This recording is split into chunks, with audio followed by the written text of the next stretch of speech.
Hello दोस्तों, ये है हिंदी का पार्ट 4। हमने 3 लेक्चर्स कंप्लीट किए हिंदी में।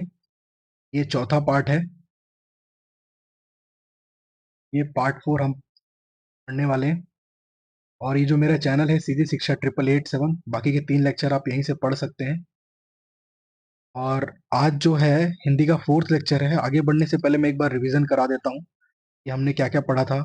हमने जाना था भाषा क्या होता है। जिस साधन के द्वारा हम एक दूसरे के मन के भावों या विचारों को समझते हैं, उस साधन को हम क्या कहते हैं? भाषा कहते हैं। मैंने एक एग्जांपल लिया था चिंटू और चिंकी का। ठीक है, दोनों एक दूसरे के मन के भाव कैसे समझ, किसी भाषा के द्वारा एक दूसरे के मन के भावों को समझते हैं। ठीक है, उसी को हम क्या कहते हैं? भाषा। एक माध्यम है भाषा।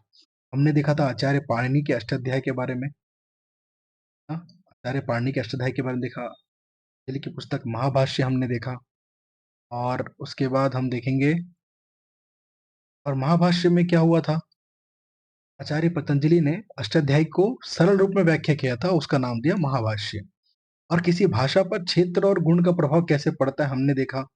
कैसे एक एग्जांपल लिया था, देखे छत्तीसगढ़ जो है, यहाँ हमें खलटाई भाषा सुनने को मिलता है। खलटाई भाषा ये किसके मिश्रण से मिलके बना है? खलटाई भाषा जो है मराठी के मिश्रण से मिलके बना खलटाई भाषा, उड़िया के मिश्रण से मिलके बना लरिया भाषा। तो दो अलग संस्कृति का मिलाप हुआ तो भाषा एक परिवर्तनशील भी कहलाती है ना। तो शब्दों का लेन देन हुआ। के बाद हमने देखा कि भाषा के कितने प्रकार होते हैं। भाषा के 2 प्रकार होते हैं। कौन से 2 प्रकार?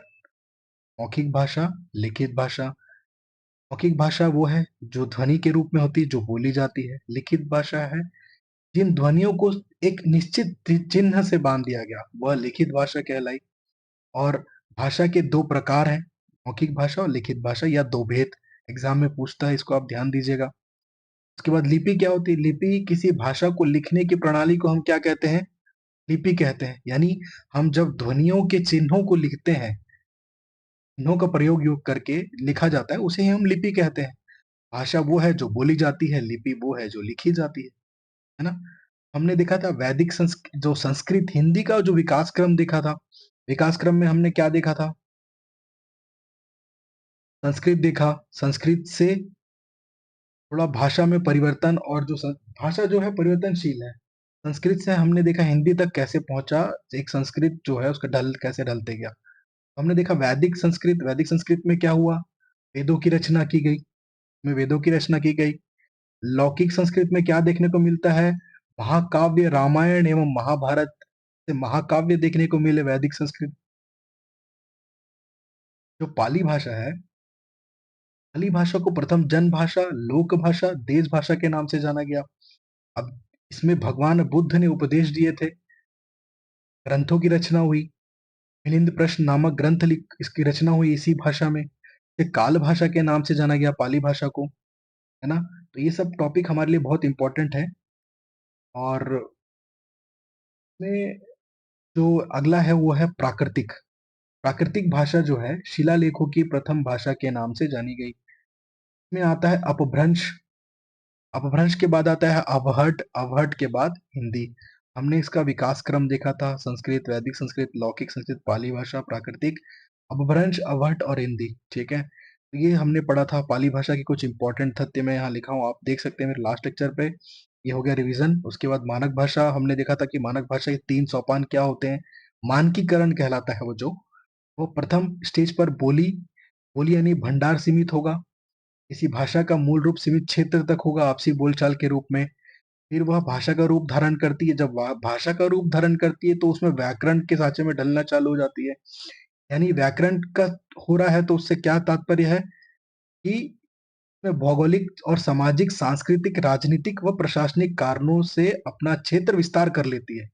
और जो तृतीय सोपान है मानक भाषा, ये उच्च स्तर की भाषा होती है, जो कि तकनीकी एवं कानूनी शब्दावली, शैक्षणिक, वाणिज्यिक, साहित्यिक, शास्त्रीय हर जगह यूज होने वाली ये मानक भाषा है। तो ये प्रशासनिक कार्य में हम यहाँ पे देख सकते हैं। कौन सी भाषा है ये? तो है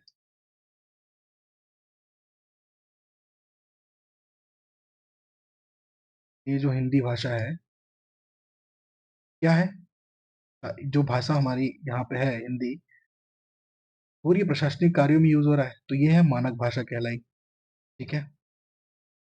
के बाद हमने देखा ये कुछ क्वेश्चंस एमसीक्यू के। आगे बढ़ते हैं।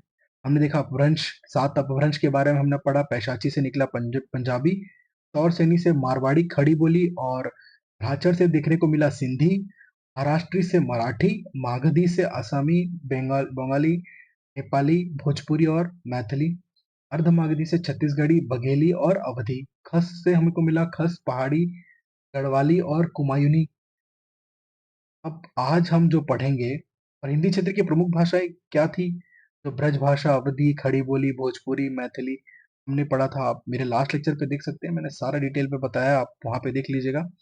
और भारत यूरोपीय भाषा जो कौन कौन सी भाषा है, हमने कुछ विदेशी शब्द लिए, जैसे अंग्रेजी से कुछ शब्द, रूसी से शब्द, प्राचीन फारसी से कुछ शब्द, तो आप इस सबको चेक कर सकते हैं। खड़ी बोली जो शौर सैनी से हमको देखने को मिला था, जिस अपभ्रंश से, मूल नाम कौरवी है, और आज की हिंदी मूलतः कौरवी पर ही आधारित है। ये तो कौरवी हमारे लिए बहुत इंपॉर्टेंट है। और 7 जो अपभ्रंशों से जिससे मिलकर बना हिंदी में, अपभ्रंशों से मिलकर बना, ये कुछ एमसीक्यू हैं, आप इसको देख लीजिएगा।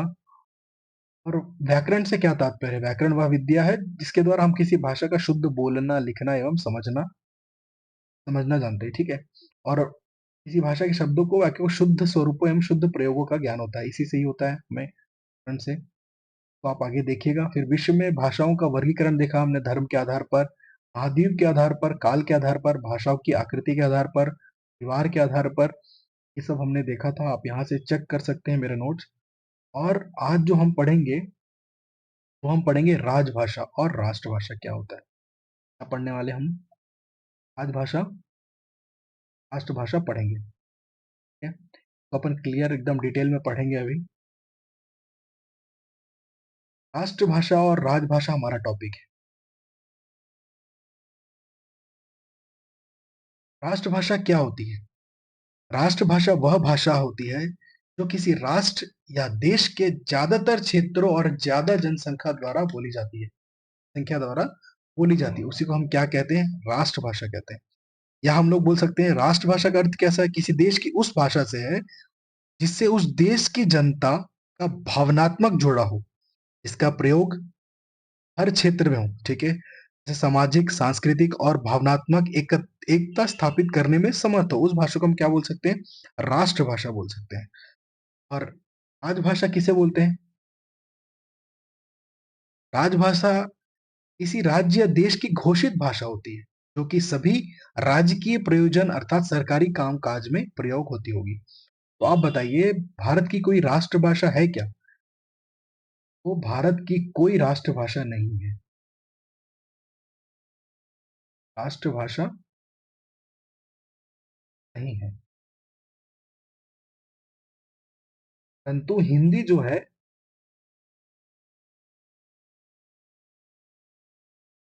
राजभाषा है। हिंदी क्या है? राजभाषा, यानी राज के कामकाज में कामकाज में उपयोग होने वाली भाषा कौन सी है? ये है। प्रशासनिक देख लो, आप कार्यालय देख लो, तो मैं एक एग्जांपल दिखाता हूँ। वहाँ पे जो भाषा है, कौन सी भाषा है? हिंदी भाषा है ना? ये कौन सी भाषा है? ये भाषा है, ये कामकाज में यूज हो रही है। ये कौन सी भाषा है? राजभाषा है, ठीक है। जो राजभाषा का शाब्दिक अर्थ क्या है? राजकाज की भाषा, अर्थात जिस भाषा का प्रयोग देश के राजकाज के लिए प्रयुक्त होती है, वो वही राजभाषा है। अब हमारी कोई राष्ट्रभाषा नहीं है। हम एक एग्जांपल ले लेते हैं, चीन। चीन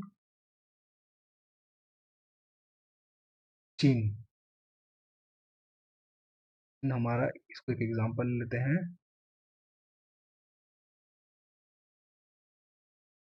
तो चीन की राष्ट्रभाषा क्या है? मंदारिन। मंदारिन जो है चीन की राष्ट्रभाषा है। क्यों? जो चीन का अधिकांश क्षेत्र है, समझिए चीन के अलग अलग सिटी हैं, तो पूरे चीन में बोले जाने वाली भाषा कौन सी है? मंदारिन भाषा, ठीक है। यह अनेक यह उनके पूरे देश में बोली जाती है। इनके साथ उनके समस्त शासकीय अशासकीय कार्यों की भाषा भी मंदारिन है, कि शासकीय और शासकीय। शासकीय और अशासकीय इनकी कौन सी भाषा है? दारिन है। ठीक है?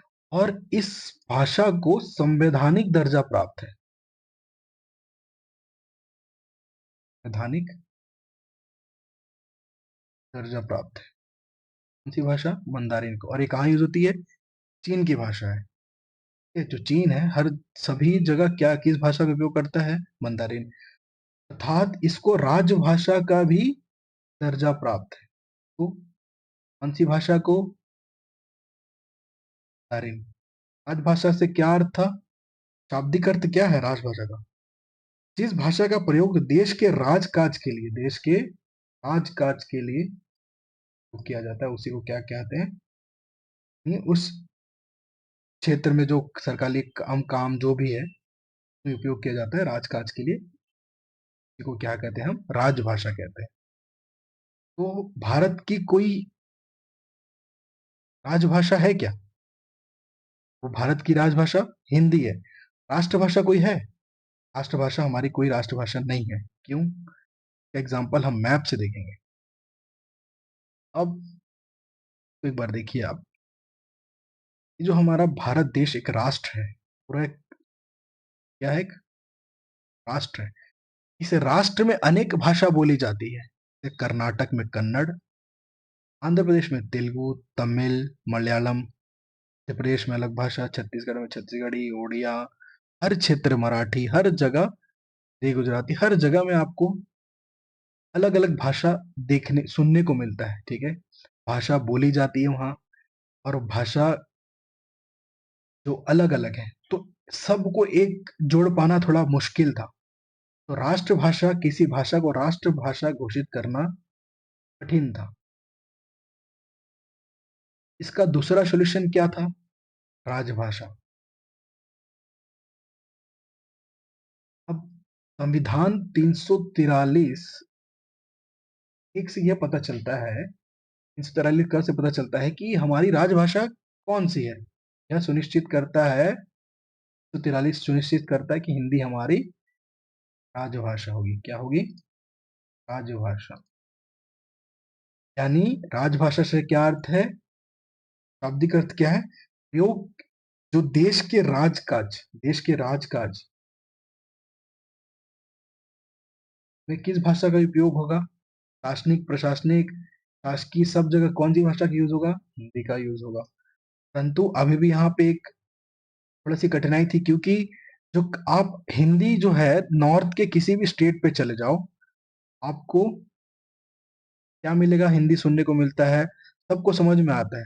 परंतु जब साउथ के कुछ ऐसे क्षेत्र हो जाते हैं जहाँ हिंदी बहुत कम इस्तेमाल किया जाता है, बहुत कम उपयोग में लाया जाता है, वहाँ की जो लोकल लैंग्वेज है, उस स्टेट की लैंग्वेज है, तो यहाँ पे लोग ज्यादातर वही समझते हैं। तो हमें पता चला कि जो राजभाषा में अलग अलग प्रावधान दिए गए हैं, राजभाषा में अलग अलग प्रावधान है, तो यह भी कहा गया कि कोई राज्य बाध्य नहीं है कि सिर्फ वो हिंदी को ही अपना राजभाषा माने। ठीक है?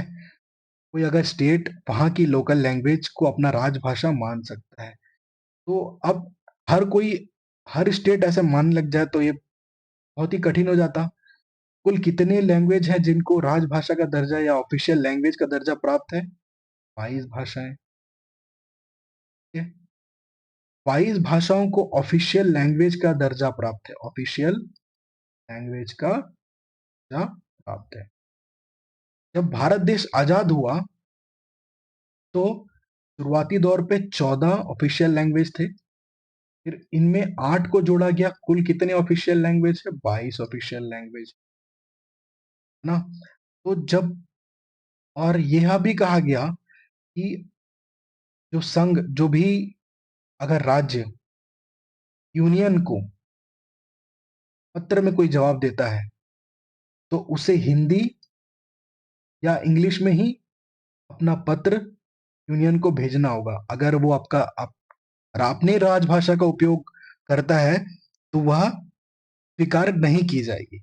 ये संघ में स्वीकार नहीं की जाएगी, यानी केंद्र सरकार स्वीकार करने के लिए बाध्य नहीं होगा।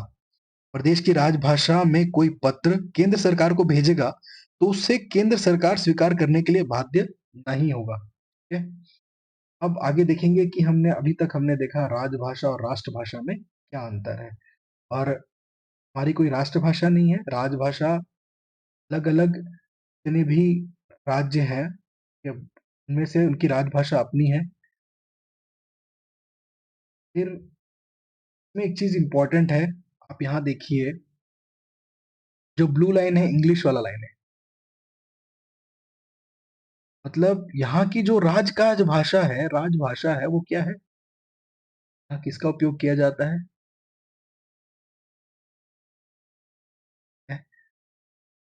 यहाँ पे छत्तीसगढ़ आता है, यहाँ पे हम हिंदी राजभाषा कह सकते हैं। वैसे ये अलग-अलग ऑरेंज रीजनल जो है, यहाँ पे अपनी-अपनी की राजभाषा अलग-अलग देखने को मिलती है, रीजनल लैंग्वेज अपन, ठीक है?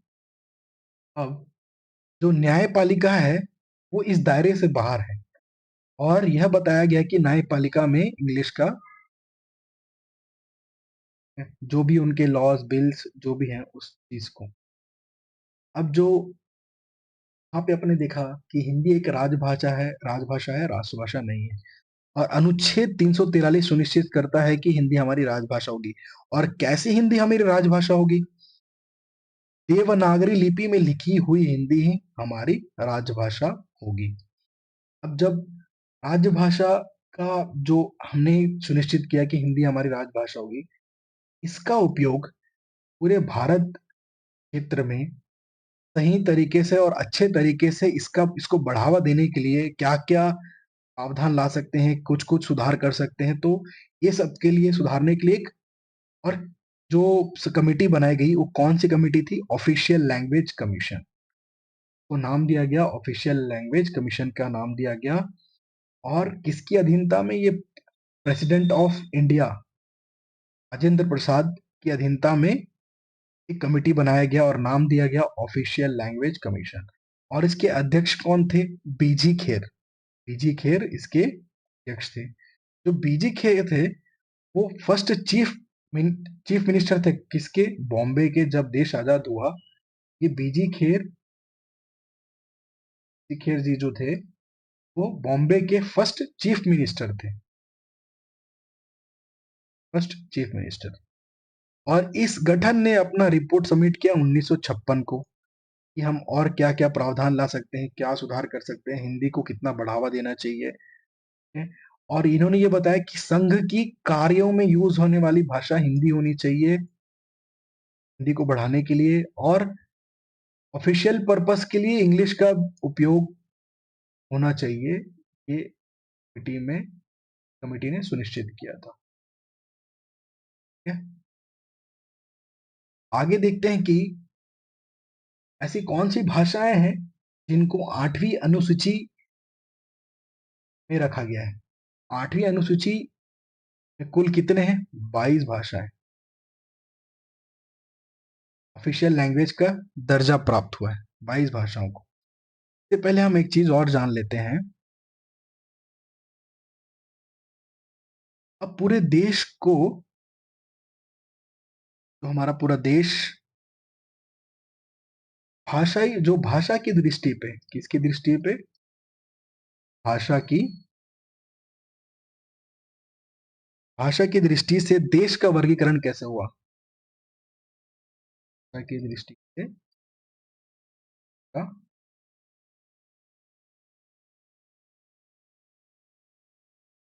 वर्गीकरण। वर्गीकरण से क्या तात्पर्य है? सेम समूह वाले एक एक ग्रुप में रखने को बोलते हैं। तो अब इसमें 3 वर्ग आते हैं। वर्ग में 3 वर्ग हम रख लेते हैं, क वर्ग, ख वर्ग और ग वर्ग। अब जो क वर्ग है, क्षेत्र के आधार पर, के आधार पर क्षेत्र।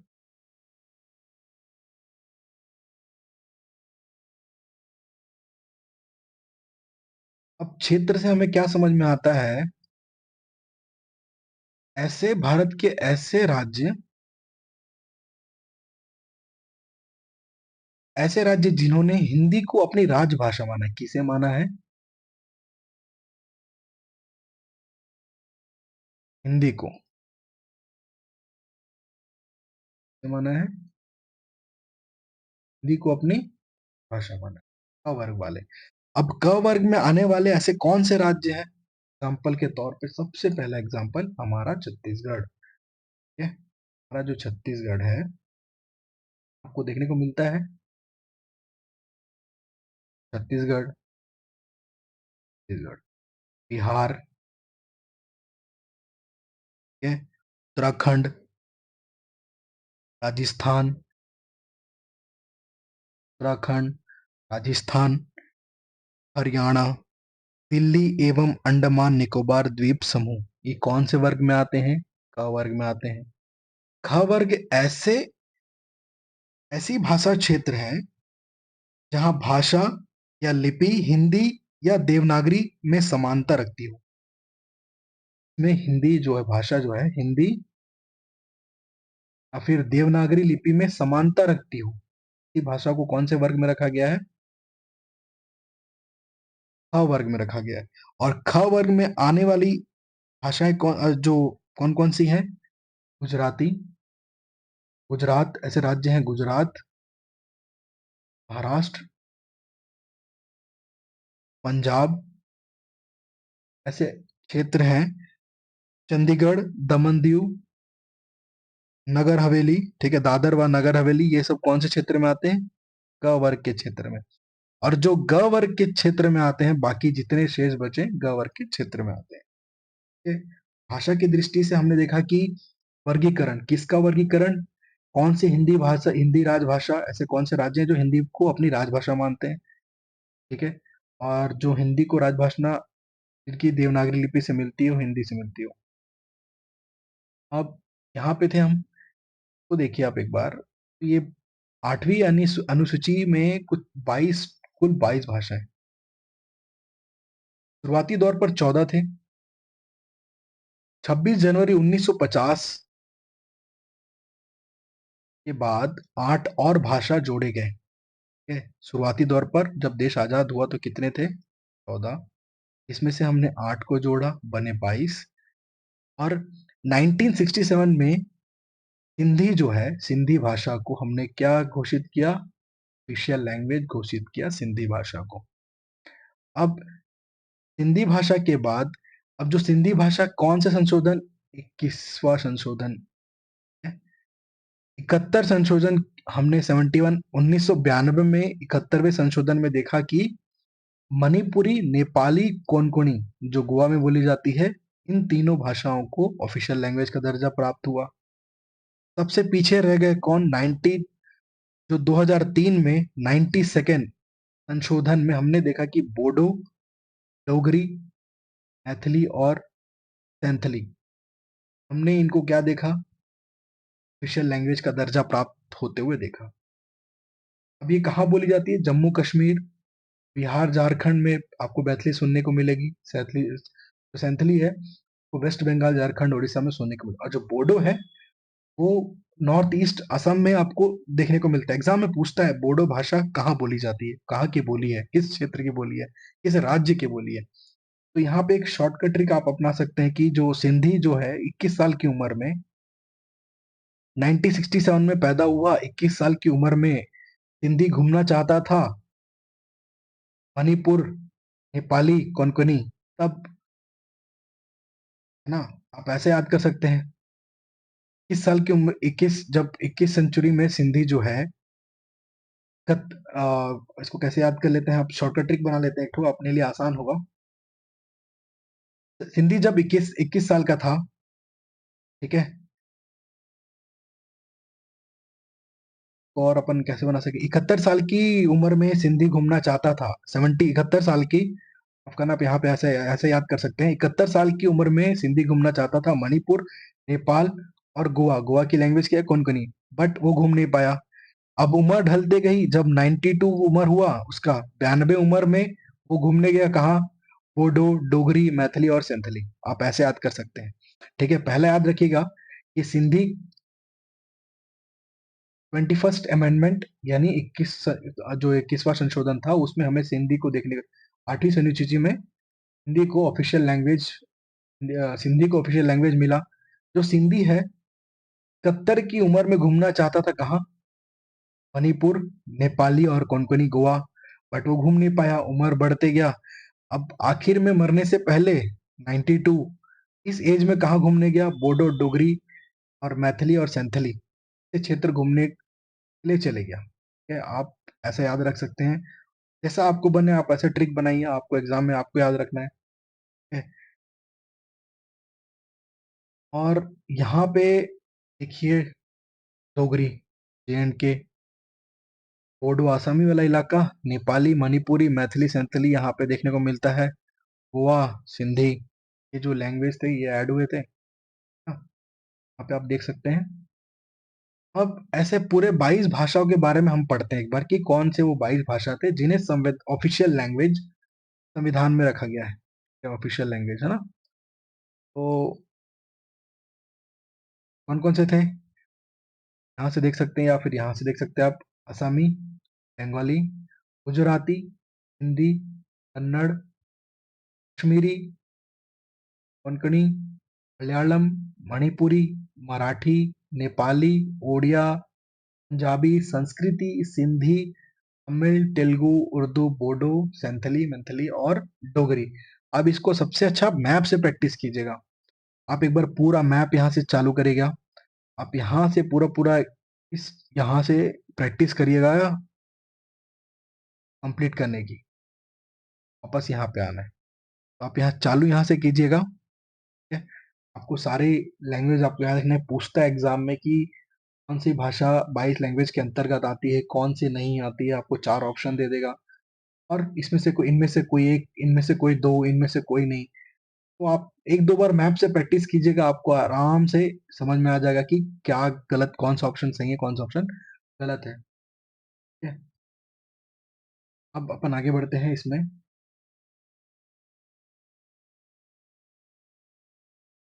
अब पूछता है कि इंग्लिश को ऑफिशियल जो संविधान लिखा जा रहा था, इंग्लिश को 8वीं अनुसूची में क्यों नहीं रखा गया है? कि इंग्लिश जो है हमारी ऑफिशियल लैंग्वेज में नहीं आती है।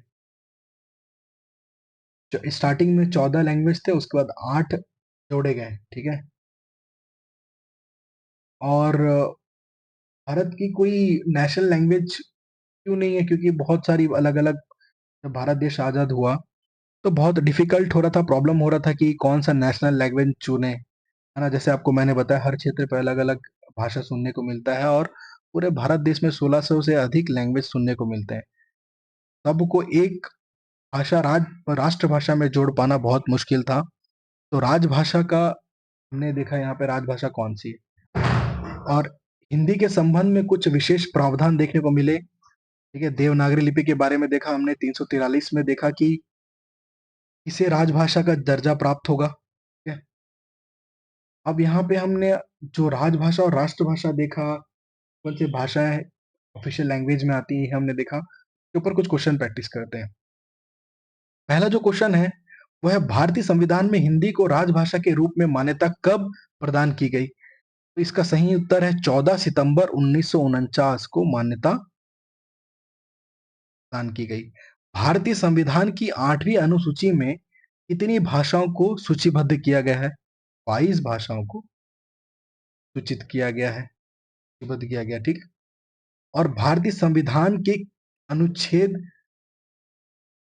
डैश के अंतर्गत तहत हिंदी को संघ की आधिकारिक भाषा घोषित किया गया था।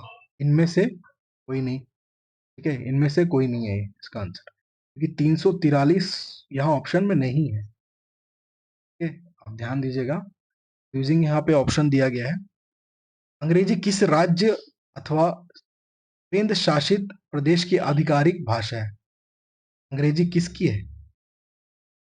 नागालैंड आधिकारिक भाषा है। ठीक है, नागालैंड है। यहाँ की आधिकारिक भाषा क्या है?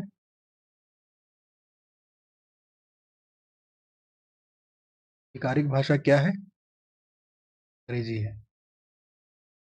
मैंने आपको एक मैप दिखाया था, तो याद होगा, ये वाला मैप। यहाँ पे देखिए, यहाँ पे नागालैंड आता है। क्षेत्र पे कौन सी आधिकारिक भाषा? इंग्लिश है। इसको जैसे ध्यान दीजिएगा, एग्जाम में कौन सी भाषा थी। हमारा जो अगला प्रश्न है,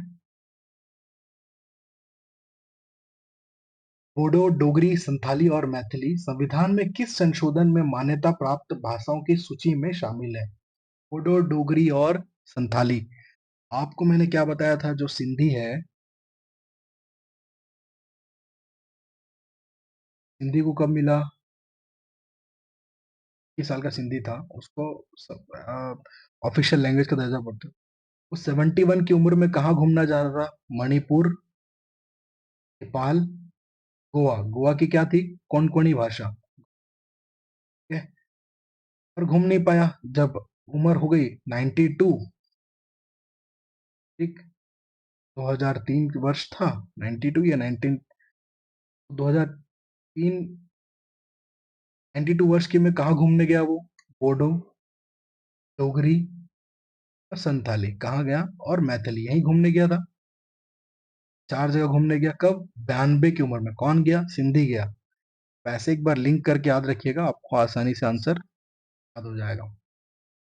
ठीक है, के बाद कोंकणी डैश की आधिकारिक भाषा है। कोंकणी किसकी है? तो गोवा की है, और दमन और दीव की आधिकारिक भाषा है। ये दोनों भाषा क्या है? कोंकणी है, कोंकणी।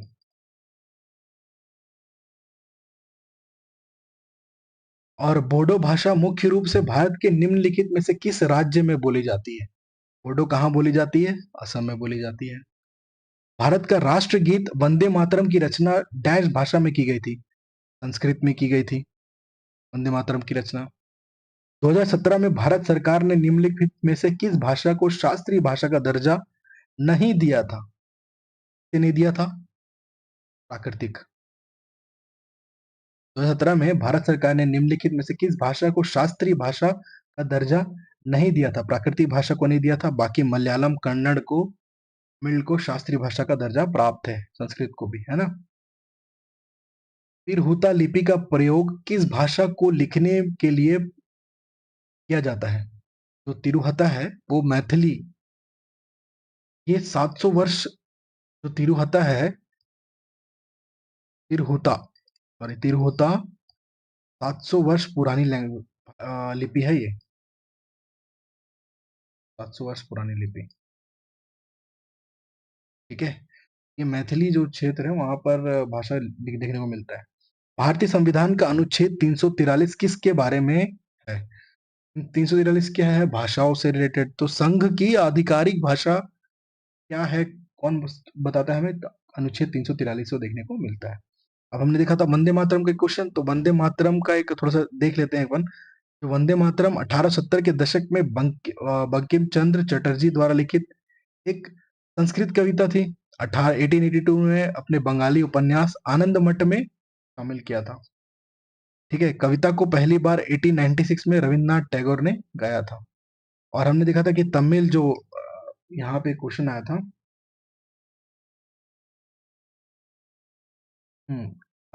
शास्त्रीय भाषा का दर्जा, ये जो तमिल को 2004 में शास्त्रीय भाषा का दर्जा प्राप्त हुआ, और तमिलनाडु की राजभाषा क्या है? तमिल है। मलयालम को शास्त्रीय भाषा का 2013 में प्राप्त हुआ। कन्नड़ को 2008 में, 2005 में शास्त्रीय भाषा, संस्कृत को भारत में शास्त्रीय भाषा के रूप में घोषित किया गया था 2005 में।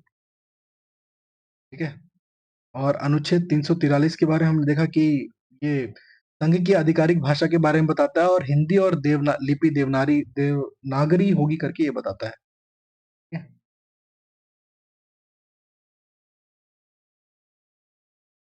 यहाँ पे भारतीय संविधान में 1992 में संविधान के जो 71वें संशोधन द्वारा कोंकणी, मणिपुरी, नेपाली भाषा को सूची में जोड़ा गया था, के बारे में बताया है। 19 जो 67 के 21वें संशोधन में हिंदी को जोड़ा गया बताया था।